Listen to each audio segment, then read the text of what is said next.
Chicken ആദ്യം biryani masala paste ഇട്ട് marinate ചെയ്ത് വെക്കാം. ഇതിൽ ഉപ്പിടേണ്ട ആവശ്യമൊന്നുമില്ല, എല്ലാം ഈ പാക്കറ്റിലുണ്ട്. പിന്നെ ഒരു ചട്ടിയിലേക്ക് ഓയിൽ ഒഴിച്ച് അതിലേക്ക് ഉള്ളിയിട്ട് നന്നായിട്ടൊന്ന് വഴറ്റിയെടുക്കണം. ഉള്ളി ഒന്ന് വഴന്ന് വന്നാൽ അതിലേക്ക് ഇഞ്ചി വെളുത്തുള്ളി പേസ്റ്റ് പച്ചമുളക് ഇട്ട് ഒന്ന് പച്ചമണം മാറുന്ന വരെ വഴറ്റിയെടുക്കാം. ഇഞ്ചി വെളുത്തുള്ളിൻ്റെ എല്ലാം പച്ചമണം മാറി വന്നാൽ അതിലേക്ക് തക്കാളി ഇട്ട് കൊടുത്ത് നന്നായിട്ടൊന്ന് വേവിച്ചെടുക്കണം. ശേഷം അതിലേക്ക് മാരിനേറ്റ് ചെയ്ത് വെച്ച ചിക്കൻ ഇട്ട് കൊടുക്കാം.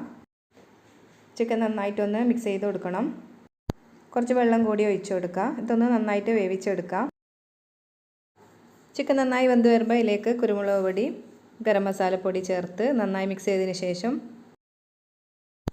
അതിലേക്ക് വേവിച്ച് വെച്ച ചോറിട്ട് കൊടുക്കാം.